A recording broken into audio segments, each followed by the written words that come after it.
My family demanded I marry my dad's best friend's son, but I had already fallen deeply in love, and when I chose my boyfriend instead, their fury exploded. Now, my phone is blowing up with their angry messages, but guess what? I just sent them a wedding photo. My name is Zara, and I've been with Logan for almost 2 incredible years.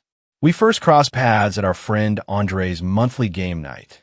Those casual, chaotic evenings where everyone brings dollar store snacks and loses track of time over board games. My parents, they're traditional, but not in a lavish country club way. Their tradition is more about family first, which really means whatever dad says goes, and mom meticulously stretches every grocery dollar. Logan and I kept our relationship pretty low-key around them. We weren't exactly hiding, but we weren't flaunting it either. He'd come to family events, always brought flowers for my mom, which she'd aggressively plop in the kitchen instead of the living room. And he'd try his best to talk sports with my dad, who usually just grunted in response. Then came yesterday, Sunday dinner. As usual, everything felt normal. Mom was stirring her famous pot roast, the one she stretches to last all week. Dad was absorbed in the TV, and my sister Vera was glued to her phone on the couch. But then I noticed it. Extra places set at the table. Who else is coming? I asked Mom, helping her with the salad. Oh, Warren and Dexter are joining us, she said too casually. Warren is Dad's best friend from high school. They work together. Dexter? I barely knew him, just that he was 27 and worked with him too. A strange flutter of unease started in my stomach. Dinner began innocently enough. Warren arrived with Dexter, who looked stiff in a button-up shirt that still had the store creases. Mom kept piling the best pieces of meat onto Dexter's plate, all while giving me these weird, meaningful glances. Vera, bless her heart, was kicking me under the table, her eyes wide with a silent, "I know something you don't." Then, between the pot roast and Mom's box mix brownies, Dad cleared his throat. "Zara," he began, "Warren and I have been talking." That familiar, cold dread washed over me. You know the feeling, right? When you just know something bad is coming. "Dexter here is ready to settle down," Warren interjected, beaming like he'd just won the lottery. And we thought, what better match than our two families coming together? I nearly choked on my water. What? The word barely escaped my lips. "It makes sense," my dad continued, not even looking at me. "Warren and I are expanding the business. Dexter's going to take over his father's part eventually. You two would make a good match." I sat there, fork frozen halfway to my mouth, while Dexter stared intently at his plate, looking about as comfortable as I felt. The brownie in my mouth suddenly tasted like sawdust. "I'm dating Logan," I managed to say, stating the obvious truth that everyone at this table already knew. My mom waved her hand dismissively. "Oh, honey, that's just a young girl's fancy. We're talking about your future here." "Your mother's right," Dad added, his voice firm. "Logan's a nice enough kid, but he's not going anywhere. Dexter here has a real future in the business." I glanced at Dexter, still captivated by his brownie. He hadn't uttered a single word. Warren was practically glowing, as if he'd just solved world hunger, and my parents were staring at me expectantly. "This is insane," I burst out, my voice trembling. "I'm not marrying Dexter. I love Logan." My dad's face did that thing where it turned slightly purple. "This isn't about love, Zara. This is about family and future." As I stormed towards the door, I heard my dad's voice, cutting through the sudden silence. "You have until the end of the month to end things with that boy. We're announcing the engagement at Warren's birthday party."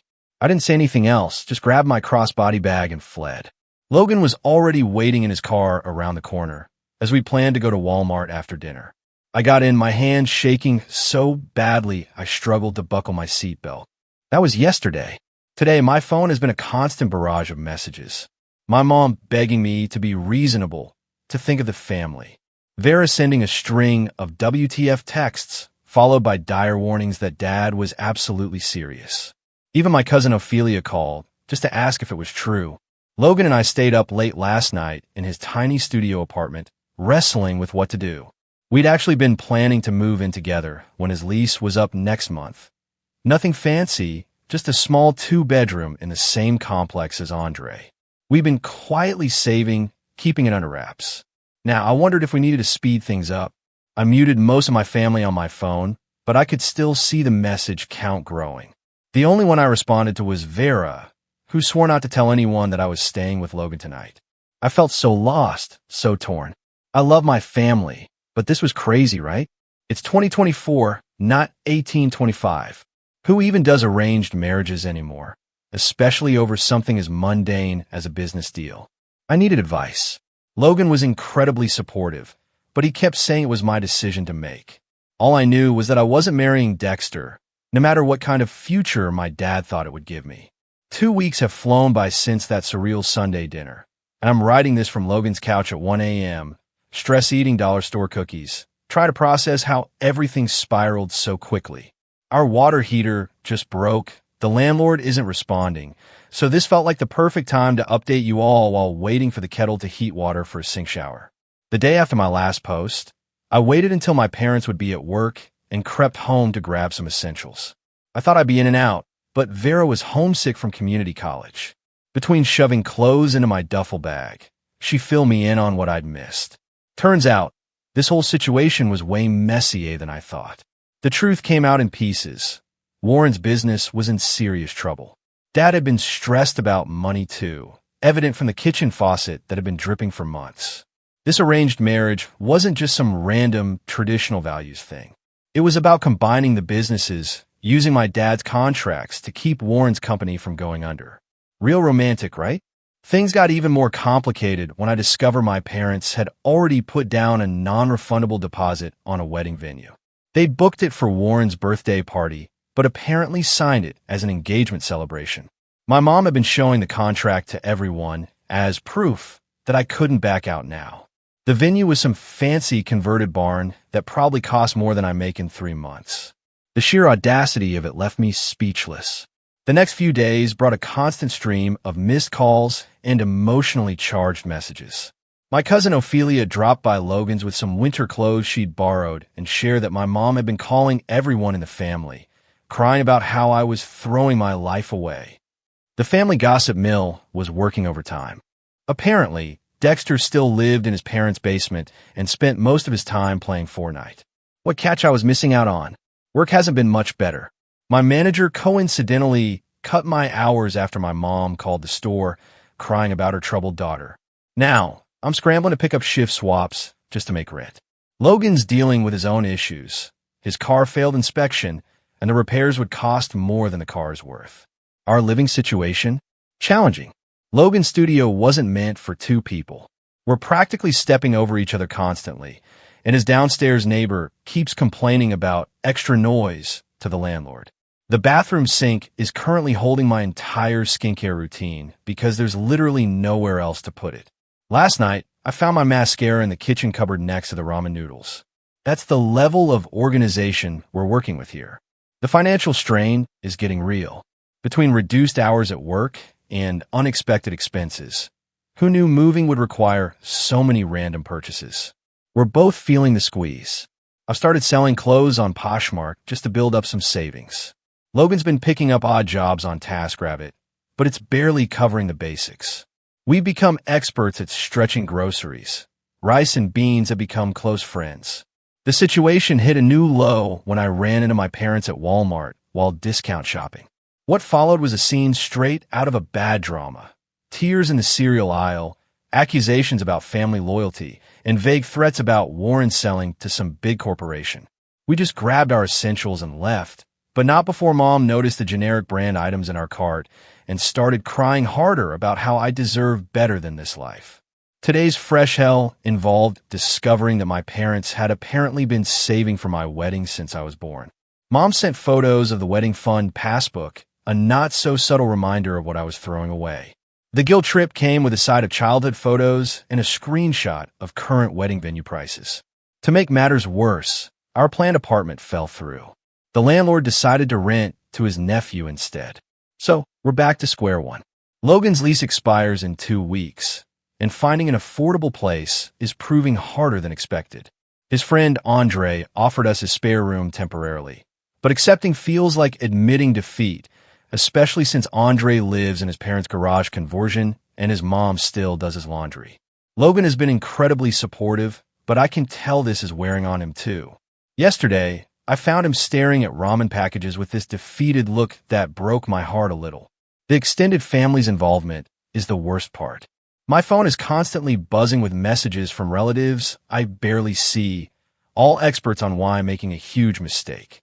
Vera keeps me updated on the home front.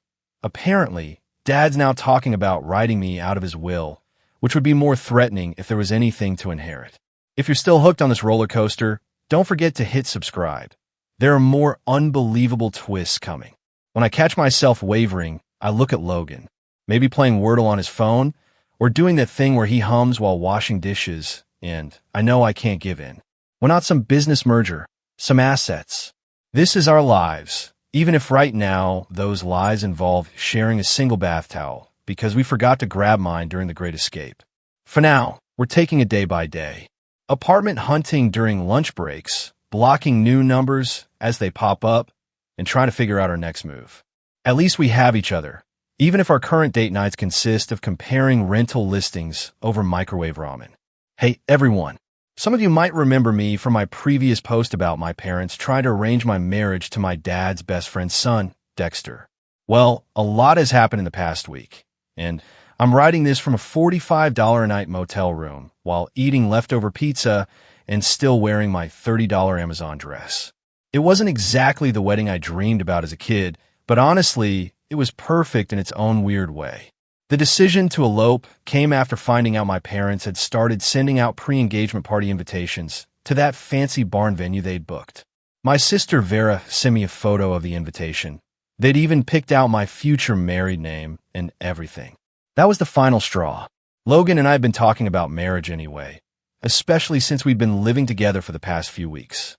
One night, while sharing a bowl of microwave mac and cheese and watching our neighbor's cat through the window, we've named her Princess, even though she's not ours. We just looked at each other and knew. We planned it for a random Tuesday, not because it was special, but because we both managed to get the day off work and the courthouse had an opening. Andre, Logan's friend, not my dad's, agreed to be our witness. I bought a simple white dress from Amazon that, to be honest, looked better in the photos. Logan wore his one good button-down shirt, the one without any wrinkles. The morning of everything that could go wrong did. The zipper on my dress got stuck. Logan's car made that weird noise again and wouldn't start. We had to take an Uber to the courthouse, splitting the fare 3 ways with Andre because we're all broke. The driver kept asking why we were dressed up, and we just said we had a court appointment. Technically true, right? The ceremony itself took maybe 10 minutes. The clerk was eating her lunch while processing our paperwork, and there was a guy in the corner frantically filling out jury duty forms. Not exactly romantic, but we couldn't stop grinning like idiots. Andre took photos on his phone.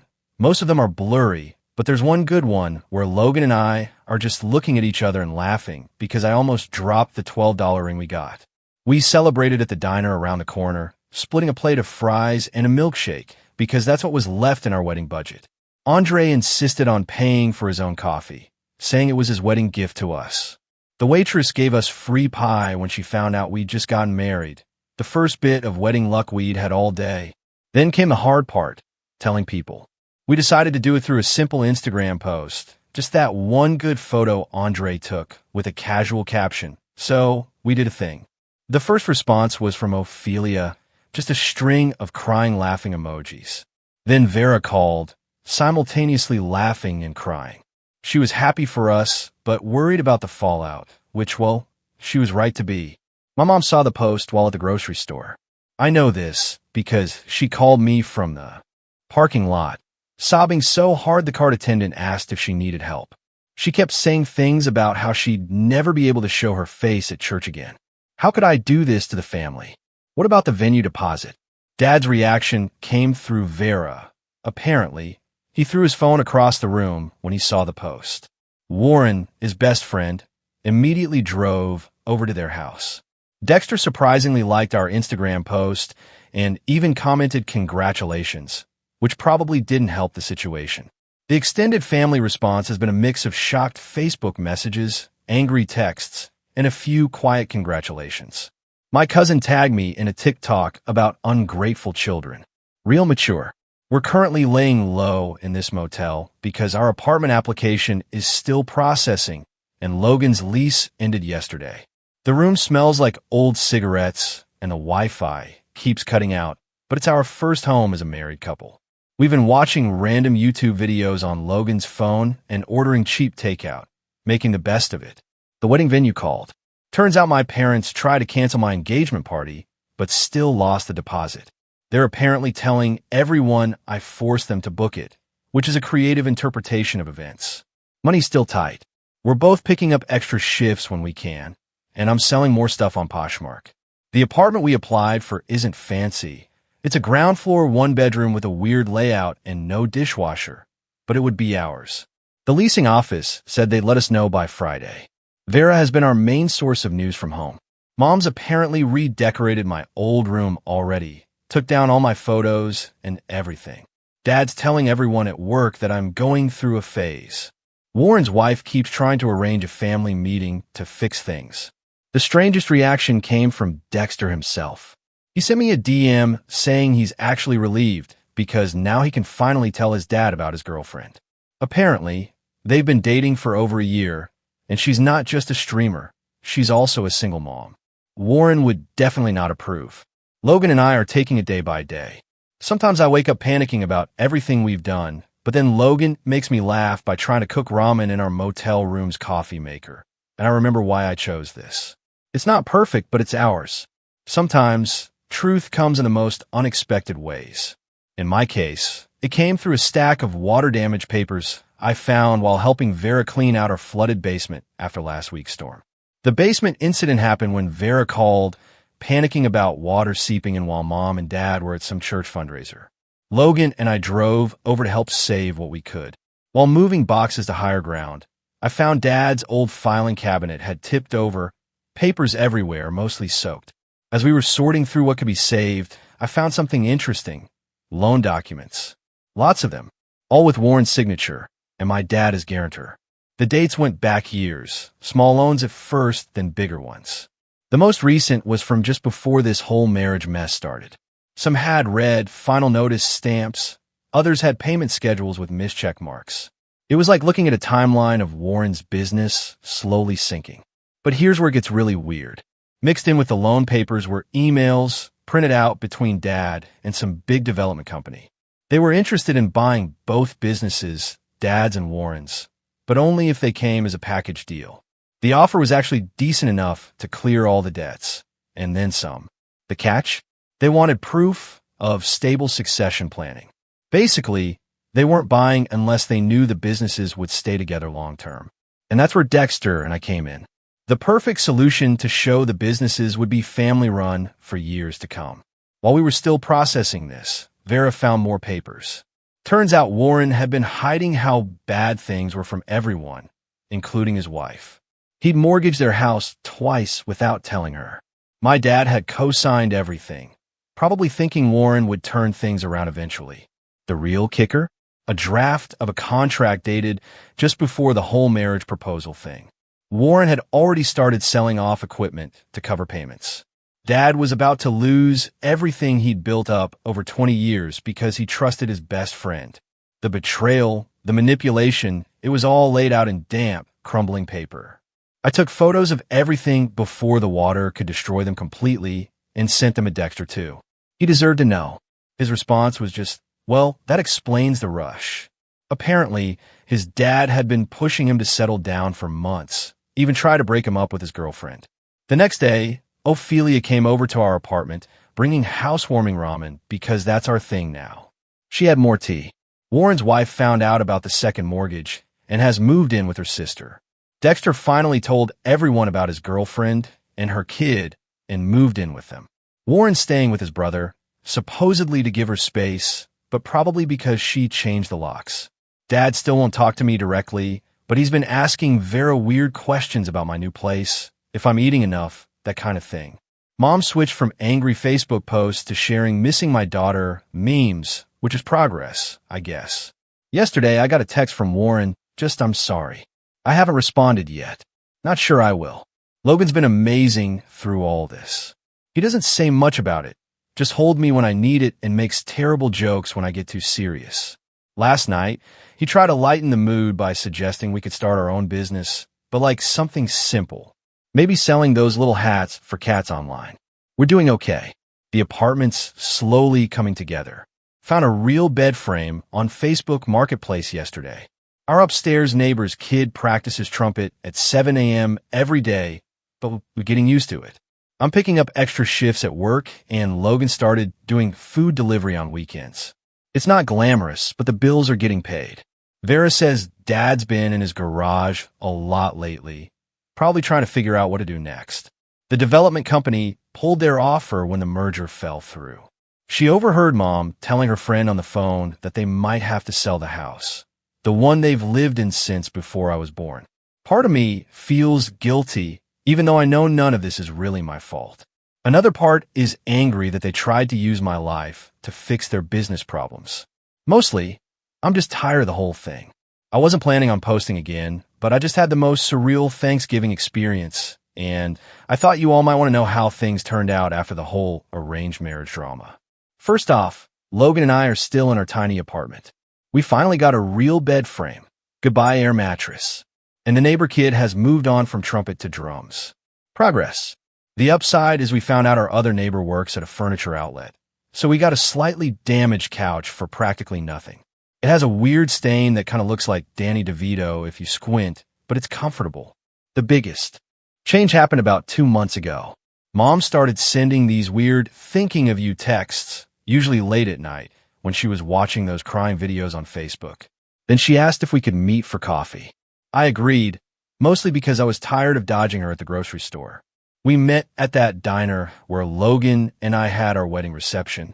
She cried in her coffee. I awkwardly stir my tea, and somehow, we ended up having an actual conversation. Turns out Dad's business survived barely. They had to downsize, sell some equipment, and move to a smaller office, but they're managing. Warren's company wasn't so lucky. Speaking of Warren, he and his wife are officially separated. She got the house in the end. Remember those secret mortgages? He's still living with his brother, who apparently has started charging him rent. Dexter's doing surprisingly well. He moved in with his girlfriend and her kid, started streaming on Twitch himself, and actually makes decent money doing it.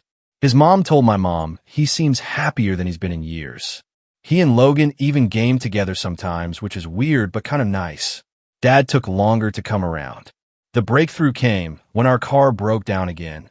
Seriously, this thing is held together by hope and duct tape at this point. Logan was trying to fix it in the apartment parking lot when Dad just showed up.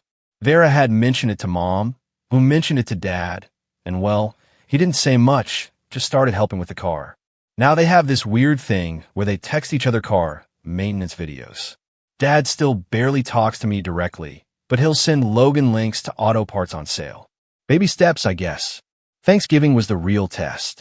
Mom had been hinting for weeks that we should come. I was hesitant, but Logan pointed out that free food is free food. We're still on a tight budget, so we went. It was awkward. So awkward. Aunt Alice kept making pointed comments about unconventional life choices.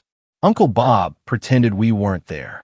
But Vera and Ophelia ran interference like champs, and Mom actually put our wedding photo on the mantle, right next to that horrible school picture of me from 7th grade with the braces and butterfly clips.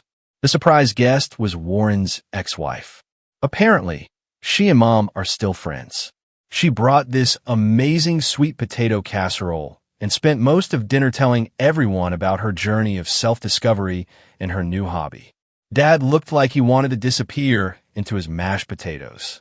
The real highlight was when cousin Andre, not Logan's friend Andre, keep up, announced his engagement.